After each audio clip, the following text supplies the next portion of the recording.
स्वर्णिम भारत के निर्माण के लिए अध्यात्म का योगदान। जब संगम को देखते हैं, ये संगम है ही अध्यात्म और आस्था का मिलन। हम सभी ने अनुभव किया कि जब से ये महाकुंभ का आयोजन हुआ और जब से इसकी शुरुआत हुई, तब से लेकर के एक बहुत सुंदर पूरा नगर बस गया है यहाँ पर। और इस नगर के अंदर कई महान आत्माएं देश विदेश से पधारे और त्रिवेणी संगम पर स्नान के अवसर पर सभी ने ज्ञान स्नान भी अनेकों को कराया, क्योंकि जितने भी स्थान बने हुए हैं यहाँ पर महान आत्माओं ने अपने अपने शिविर लगाए हैं। और जब इन शिविरों को देखते हैं तो हर जगह कोई न कोई ज्ञान का प्रवचन अवश्य चलता रहता है। जो लाखों श्रद्धालु भाई बहनें आते हैं और इस मेले में घूमते हैं, कभी कहाँ प्रवचन चल रहा होता है, कभी कहाँ प्रवचन चल रहा होता है। उस संगम पर तो स्नान अवश्य कर लेते हैं, लेकिन ये भी अंदर में एक चाहना रहती है कि हम आत्मा को भी ज्ञान से स्नान कराएं। और इसलिए विभिन्न स्थानों पर जाकर के महान आत्माओं की वाणी का श्रवण करते हैं।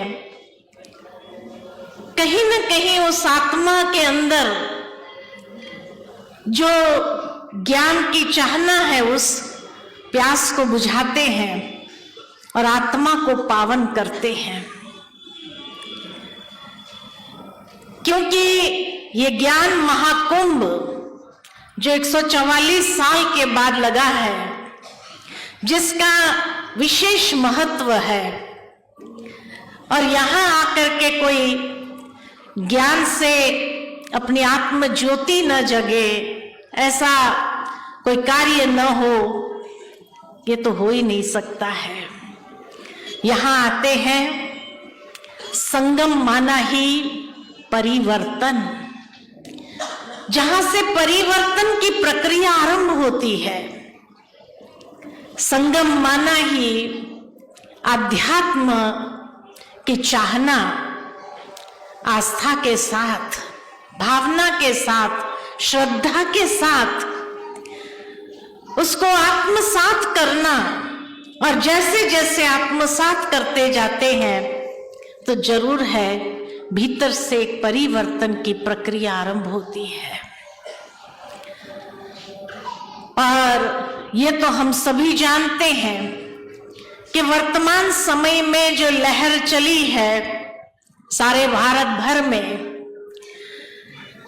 कि सनातन धर्म का जयघोष। सनातन धर्म की जब बात करते हैं तो सनातन माना जो सबसे प्राचीन, और इसीलिए उसका पूरा नाम ही है आदि सनातन देवी देवता धर्म, कि ये देवी देवताओं का धर्म जो स्थापन किया हुआ था परमात्मा ने। जब परमात्मा ने वायदा दिया यदा यदा ही धर्मस्य, तो परमात्मा जब इस संसार में अवतरित होते हैं धर्म ग्लानि के समय पर आकर के अनेक धर्म को नाश करते, एक सनातन धर्म की स्थापना करते, पुनर्स्थापना करते हैं। तो वो जो स्थापन किया हुआ है उससे प्रैक्टिकल स्वरूप क्या हुआ? तो प्रैक्टिकल देवी देवताएं।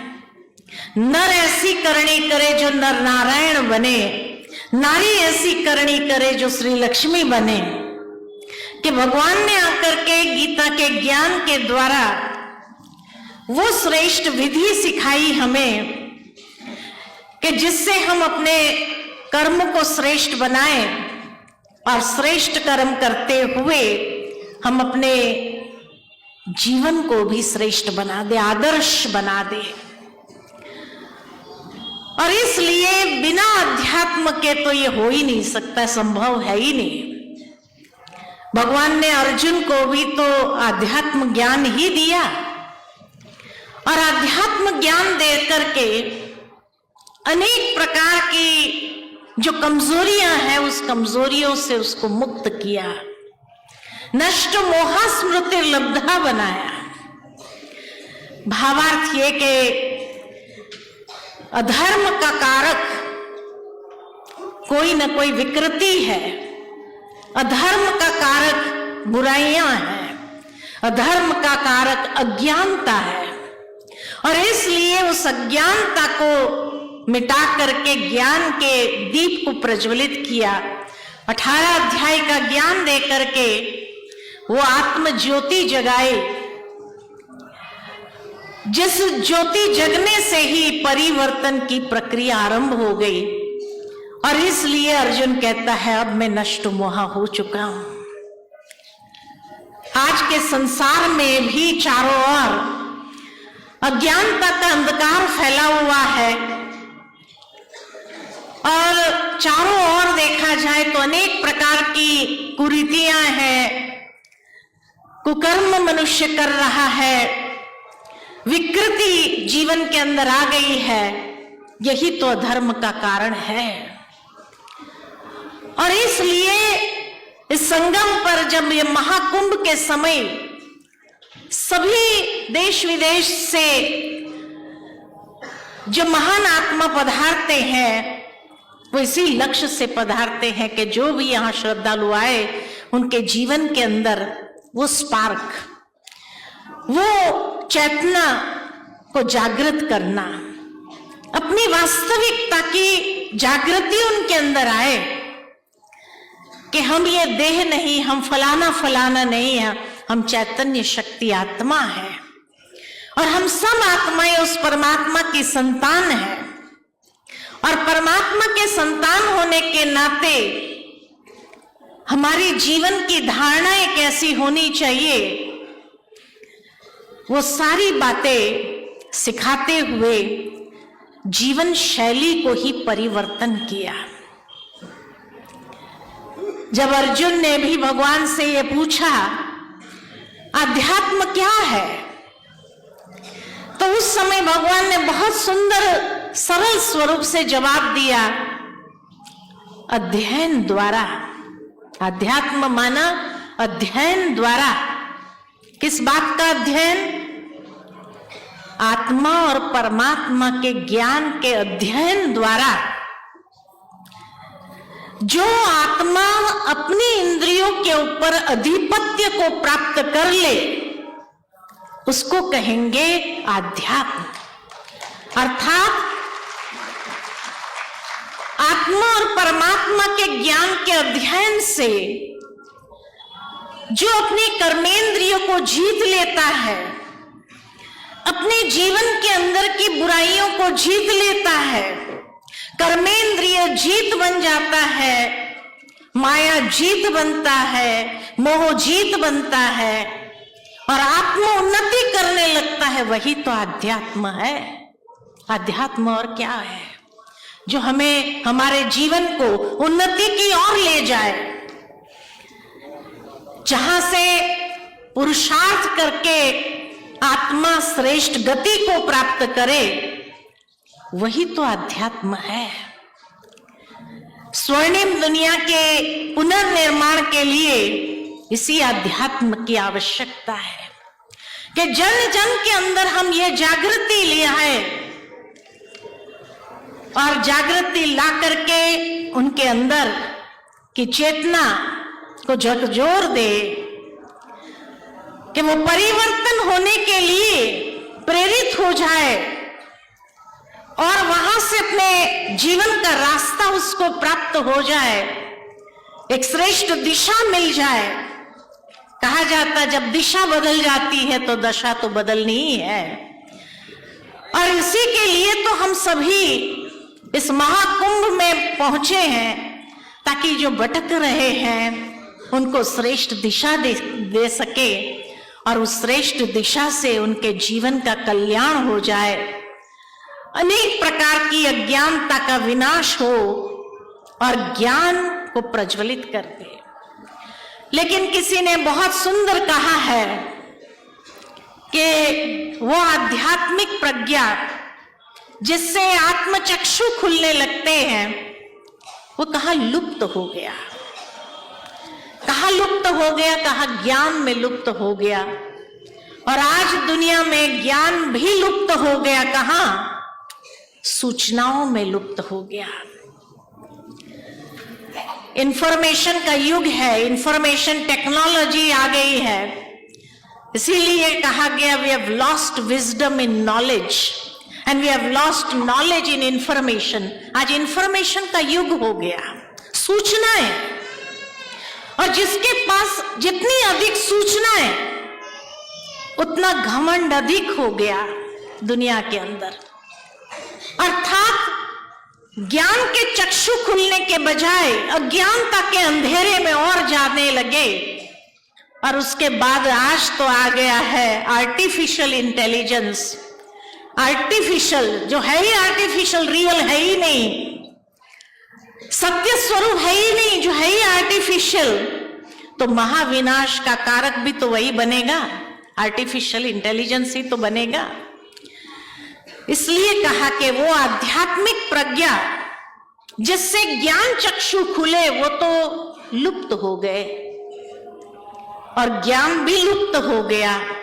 बस आज सूचनाओं का युग आ गया है, इसलिए अधर्म बहुत अधिक चारों दिशा में फैलने लगा, बहुत तीव्र गति से फैलने लगा। जब कोई भी चीज की अति होती है तो अति की निशानी है अंत, और एक यू टर्न लेकर के वापस अपनी जो ओरिजिनल संस्कृति है, आध्यात्मिक संस्कृति है, उस तरफ आने का एक समय आ गया है। तो इसलिए इस महाकुंभ से हम यही प्रेरणा हम अपने जीवन के लिए लेके आज के बाद हम लोगों के जीवन के अंदर पुनः उस आध्यात्मिक चेतना को जागृत करें, क्योंकि जैसे ही वो आध्यात्मिक चेतना जागृत होंगी वो अपनी संस्कृति के मूल से वापस जुड़ने लगेगा। कहा जाता है कि दुनिया के अंदर अनेक प्रकार के भारत पर भी आक्रमण होते रहे समय प्रति समय, लेकिन कहा जाता है कि जब मैकलिन भारत देश में आया तो यहां से उसने क्वीन एलिजाबेथ को पत्र लिखा कि जिस देश पर हम राज्य करना चाहते हैं असंभव है। कहा क्यों? तो कहा यहां के लोग अपने संस्कृति के मूल से जुड़े हुए हैं, हर एक अपने संस्कृति के रूट्स से इतने गहरे जुड़ाव रखते हैं, इसलिए इनको तोड़ना असंभव है, इनके ऊपर राज करना असंभव है।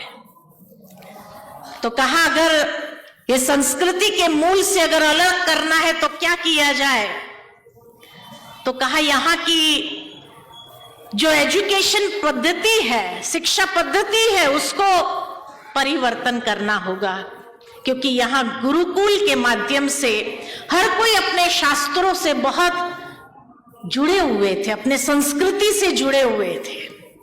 तो यहाँ के गुरुकुल को बंद करना होगा और एजुकेशन सिस्टम लाने होंगी, और उन्हें समझाना होगा शास्त्र पढ़ने से कुछ नहीं मिलता है, एजुकेट करे अपने बच्चों को। कहा जरूर करिए, एजुकेशन सिस्टम को इंट्रोड्यूस करिए।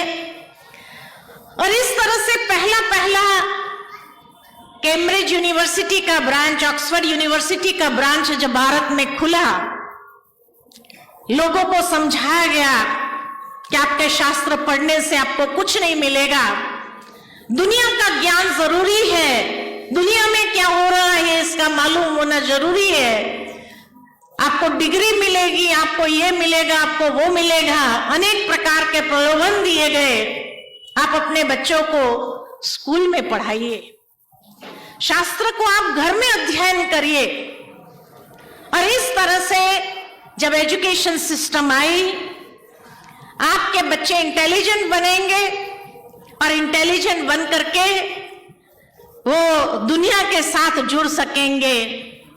इस तरह का प्रलोभन दे करके लोगों को अपनी वास्तविकता से दूर किया, अपने शास्त्रों से दूर किया, अपनी संस्कृति से दूर किया। कि हर कोई ने सोचा कि ठीक है, घर में हम शास्त्र पढ़ा देंगे या पढ़ लेंगे हमारे बच्चे भी, दुनिया की नॉलेज भी होना जरूरी है। और इस तरह से स्कूल्स खुलने लगे और स्कूल्स खुलते गए। अंग्रेजी पढ़ाना चालू किया। जब अंग्रेजी पढ़ेंगे तो अंग्रेजी बोलेंगे, अंग्रेजी सोचेंगे, अंग्रेजी खाएंगे, अंग्रेजी पिएंगे, अंग्रेजी जीवन शैली को अपनाएंगे। तो हर घर में आज क्या हो गया, अंग्रेज पैदा हो गए। भारतीय संस्कृति के जो मूल है उससे अलग हो गए और इसलिए भारत का पतन होने लगा, गिरावट आने लगी, मूल्यों में गिरावट आने लगी। और जहां मूल्यों में ही गिरावट आई तो उस मूल्य में गिरावट आने के कारण ही घर घर के अंदर पतन या अधर्म चारों ओर फैलने लगा। जब इस तरह की जीवन शैली हो गया, धर्म चारों ओर इस तरह से फैलता गया, तब आवश्यकता है कि हम अपनी वास्तविकता को पहचाने कि हम कौन हैं। आज सबसे बड़ा सवाल दुनिया के सामने, भले इतना आर्टिफिशियल इंटेलिजेंस बढ़ गई, जब एक रोबोट को पूछा गया कि भाई तुम मनुष्य से भी अच्छी तरह से हर बात का जवाब दे सकती हो, इतनी अच्छी मेमोरी हो गई है तेरी, तो मनुष्य से ज्यादा विकसित तुम हो गए, तो फिर क्या फर्क है फिर भी तुम्हारे में और मनुष्य में। एक रोबोट कहता है जो चीज आपके पास है वो मेरे पास नहीं है। क्या है आपके पास?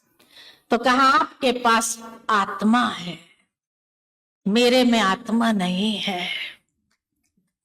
एक रोबोट ये बताता है कि आप में आत्मा है, मेरे में आत्मा नहीं है। इसलिए आप जो महसूस कर सकते मैं महसूस नहीं कर सकती, आप जो सोच सकते हैं वैसा मैं नहीं सोच सकती हूं। इस तरह का एक रोबोट जवाब देता है कि आर्टिफिशियल इंटेलिजेंस तो बढ़ गई लेकिन आत्मा को विकसित नहीं कर सके कोई भी प्रकार का विज्ञान। इसीलिए कहा जाता है जहां विज्ञान हारता है वहां से अध्यात्म विज्ञान आरंभ होता है।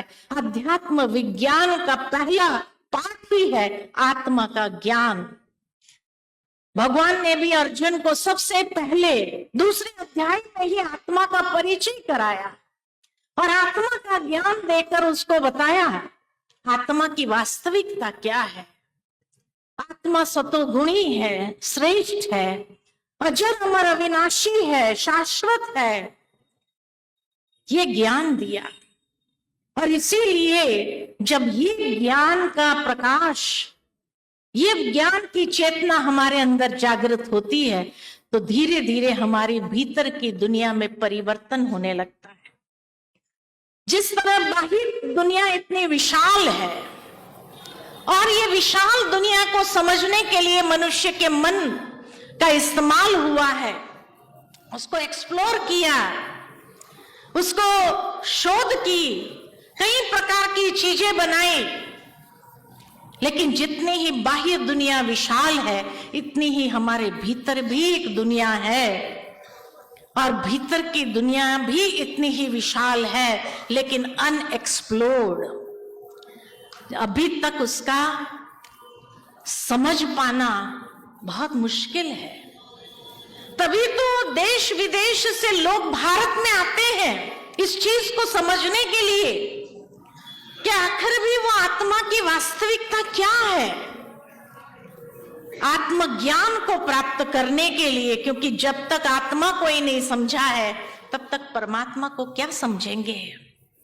परमात्मा को समझने के लिए पहले आत्मा का ज्ञान तो जरूरी है, और आध्यात्म माना ही जहां आत्मा और परमात्मा का ज्ञान हो, उसका अध्ययन करना हो, क्योंकि तभी आत्म उन्नति सहजता से हो सकेगी।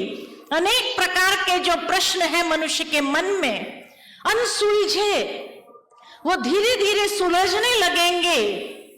आज कई लोग आते हैं, कहते हैं हमारे मन में कई प्रश्न है स्वयं के विषय में, अपनी शक्तियों के विषय में, अध्यात्म के विषय में, ईश्वर के विषय में। ऐसे कई लोग आपके पास भी आते हैं। इतने उलझे हुए क्यों हैं? और इस उलझन को समाप्त कौन करेगा? भारत के महान आत्माओं को ही तो ये वरदान मिला है ईश्वर से, और अब तक भी इस दुनिया को अगर थमाया है तो आपकी पवित्रता की वो शक्ति ने ही तो थमाया है। और इसलिए इस चीज का ज्ञान, ये जागृति लाने का कार्य आध्यात्म से जुड़े हुए लोग ही कर सकते हैं, जो खुद समझ सकते हैं। खुद जिसने समझा हुआ है वही तो दूसरों को भी स्पष्ट कर सकेंगे।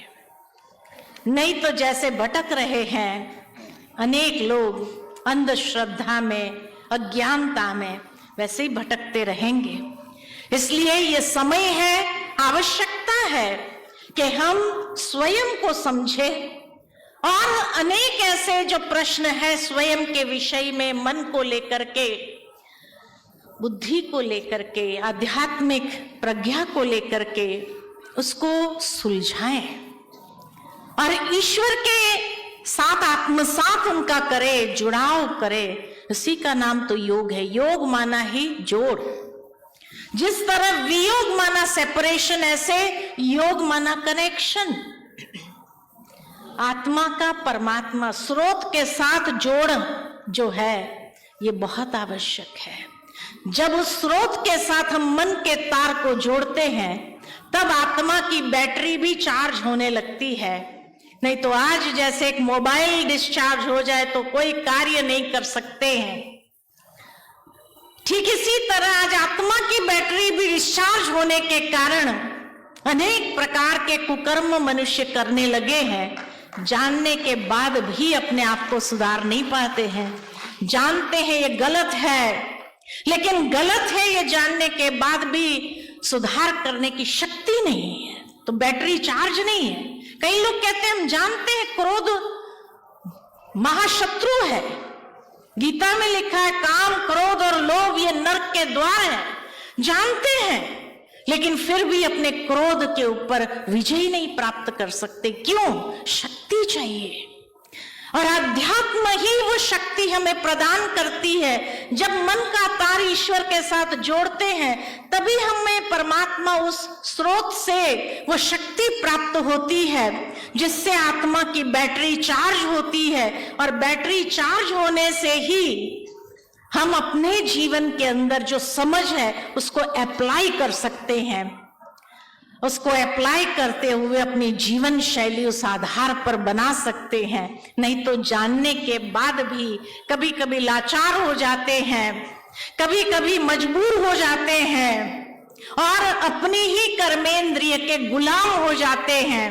तो इसीलिए आवश्यकता है आत्मा की बैटरी को चार्ज करके उस सर्वशक्तिमान परमात्मा से जोड़ करके वो शक्ति को प्राप्त करना। मांगने की जरूरत नहीं है हमें कि ये प्रभु मुझे शक्ति दो, मांगने की जरूरत नहीं है। लेकिन जैसे सूर्य के सामने खड़े हो जाओ तो सूर्य से मांगते नहीं है कि सूर्य तेरी गरमाइश मुझे दे, मांगते नहीं है, लेकिन अपने आप वो ऊर्जा आने लगती है और उस ऊर्जा को अपने अंदर समाहित करने लगते हैं। एक नई ताजगी, सुबह सुबह जब वो ऊर्जा प्राप्त हो जाती है तो महसूस करते हैं। ठीक इसी तरह सर्वशक्तिमान परमात्मा जो स्रोत है, जब उससे हम मन के तार को जोड़ते हैं योग के माध्यम से, ध्यान योग के माध्यम से, मेडिटेशन के द्वारा, तो आत्मा में भी ऊर्जा आने लगती है, शक्ति आने लगती है। और धीरे धीरे वो शक्ति का प्रत्यक्ष स्वरूप क्या है? वो शक्ति का प्रत्यक्ष स्वरूप है परिवर्तन, अधिकार, अपनी इंद्रियों के ऊपर अधिकार प्राप्त कर लेना, अपनी कमजोरियों के ऊपर अधिकार प्राप्त कर लेना और आत्मा को सशक्त कर लेना, शक्तिशाली बना लेना। इसलिए आध्यात्म का योगदान मनुष्य जीवन के लिए भी बहुत है तो संसार परिवर्तन के लिए भी बहुत है, क्योंकि जब तक व्यक्ति परिवर्तन नहीं होगा तब तक विश्व परिवर्तन हो नहीं सकता है। उस सतयुगी सृष्टि का निर्माण नहीं कर सकते हैं। पहले तो वो सतयुगी सुंदर विचार अपने अंदर तो आने दे, अपने अंदर तो प्रवाहित होने दे, तभी तो हमारे जीवन के द्वारा वो प्रत्यक्ष बाहर कर्म के रूप में आएंगे। जब हम अपनी सृष्टि को, अपने कर्मों की सृष्टि को परिवर्तन करते हैं आध्यात्म ज्ञान से, तब जाकर के एक एक व्यक्ति के परिवर्तन से समाज का परिवर्तन और समाज के परिवर्तन से विश्व का परिवर्तन भी सहज है। बहुत सुंदर एक उदाहरण याद आता है कि एक बार एक पिता कुछ बहुत गहराई से अपना कार्य कर रहा था और उसका छोटा बच्चा वो खेलते खेलते बीच में डिस्टर्ब कर रहा था। अकेला था तो क्या खेले, तो बार बार पिता के पास आता था, उसके कंसंट्रेशन को तोड़ रहा था। तो पिता ने सोचा, वहां न्यूज़पेपर पढ़ा था तो न्यूज़पेपर पर भारत का नक्शा था, तो उस भारत के नक्शे को फाड़ करके बच्चे को दिया और कहा ये नक्शा पुनः बना दो, जोड़ दो उसको लगा कि भारत का नक्शा बनाने में उसको टाइम तो लगेगा, जितना टाइम वो लगेगा तब तक मैं अपना कारोबार कंप्लीट कर लूंगा, अपना कारोबार समाप्त कर लूंगा। लेकिन देखा 5 मिनट के अंदर वो बच्चे ने पूरा भारत का नक्शा जोड़ दिया। पिता को बड़ा आश्चर्य लगा कि इतना बड़ा भारत का नक्शा तूने जोड़ा कैसे? तब वो बच्चा मुस्कुराते हुए कहते, उस भारत के नक्शे के पीछे आदमी था, आदमी का चित्र था, मैंने आदमी को जोड़ दिया तो भारत का नक्शा जुड़ गया। एक एक व्यक्ति के परिवर्तन से, एक एक व्यक्ति का संसार जब परिवर्तन होता है तब विश्व परिवर्तन सहज हो सकता है। और यही कार्य इस महाकुंभ में हमारे सभी महात्माएं अनेक भटके हुए लोगों के जीवन के लिए आदर्श बन करके उनके जीवन को परिवर्तन करने का कार्य जो कर रहे हैं बहुत ही सराहनीय है। अनेक लोगों को मार्ग प्रदर्शन करते हैं, उनको जीवन की एक सही राह दिखाते हैं और श्रेष्ठ राह दिखाते हुए उनको मंजिल की ओर ले जाने के लिए खुद जिम्मेवार हो जाते हैं।